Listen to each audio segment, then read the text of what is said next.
Hi everyone and welcome to Penn State Athletes Take Action Lesson 4.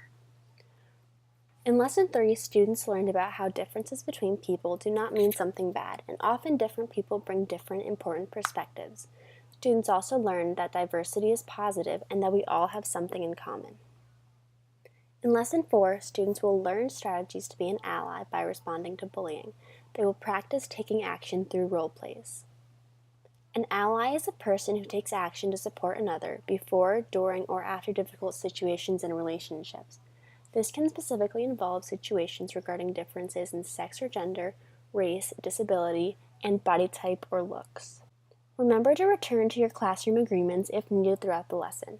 Also, remember to use your students' names and sit at their level. Here is an ideal lesson breakdown, but when in doubt, tell your story and offer encouragement. Have a conversation. Ask kids what school is like for them. Ask them what helps them feel supported in life. Ask them how they support one another. Share your perspective too. If you don't use the whole 40 minutes, that's okay. End wherever it makes sense to end. This lesson plan is a guide, not a law. You being there with the students leaves a huge impact. Remember to model respectful behavior, get to know the students while you're there, and have fun. Start off the session by introducing yourself, your sport, and why you are a part of PSATA. Then review guidelines and ask the icebreaker question. What would you do if you knew you couldn't fail? Begin by telling the students that today is all about taking action. You will all work through the 3Ds worksheet together. Feel free to look through this worksheet ahead of time to brainstorm examples that you can share with the class. The 3Ds infographic link, as well as the worksheet link, can be found on Lesson 4's instructions page. The 3Ds of Allied Defense are as follows. Direct, stepping in, interacting with the situation. Distract, changing the focus. Delegate, handing off to someone else in a better position to help, activating others. The main point to drive home is that it is never okay to do nothing when we know that bullying is happening. If we see bullying behaviors happen or have knowledge about it, it is up to us to do what is right and be an ally to a person who needs our support. As athletes, you have a unique authority to explain the 3Ds of Allied Defense in regards to the sports that you play. Some say that a strong defense is the best offense, and this is also true for allies, the people who take action to support one another. Allies take action by playing defense.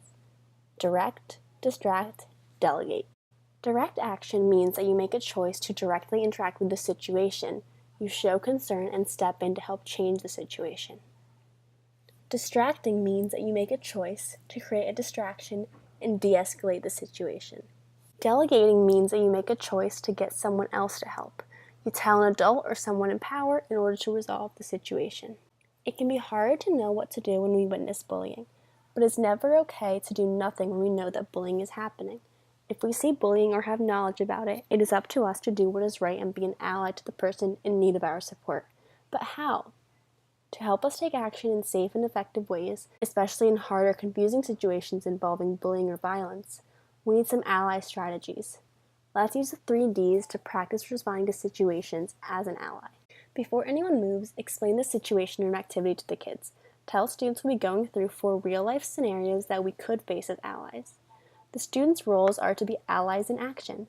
Read the scenarios out loud to the students and then give students 2 minutes to brainstorm possible ally responses using the 3Ds. Have students use the worksheets provided. After 2 minutes of brainstorming, have students come back together as allies in groups of 3 to discuss their strategies. When all the groups are ready, have one athlete read this first scenario and another read the friend response. Then have students discuss in their groups how they could respond as allies in the situation room. Here is an example of a role-play scenario for this activity.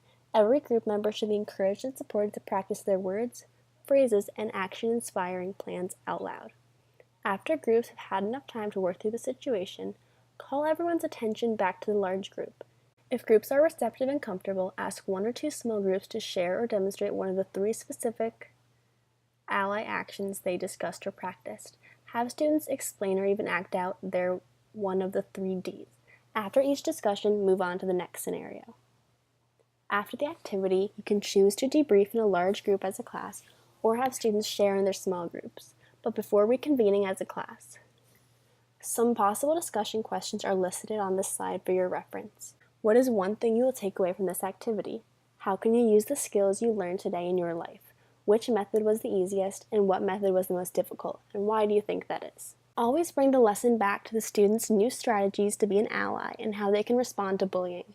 If you need a refresher on the teaching tips, feel free to pause here and review this slide. The closing huddle is your chance to bring it all together and drive home the fact that we all have allies and we all are allies. You will be participating in a yarn or web activity. You will be using a ball of yarn and teach the students how to play.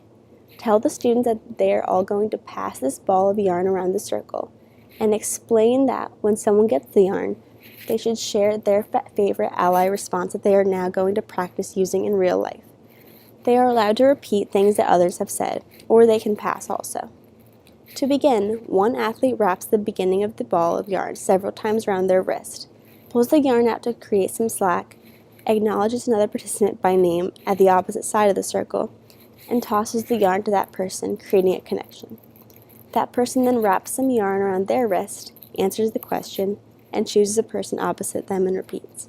This process repeats until everybody has the yarn ball tossed to them and the web is formed. After everybody's had the opportunity to speak and throw the yarn around, you will all take a moment to breathe and cut the yarn, tying it off to leave a bracelet on each wrist. Remind students that they are all connected and that they get to take part in this experience with them everywhere they go. Every interaction they have is a chance to make the world a better place for all. Remember, awareness plus action equals change. As always, hands in. Roar on 3.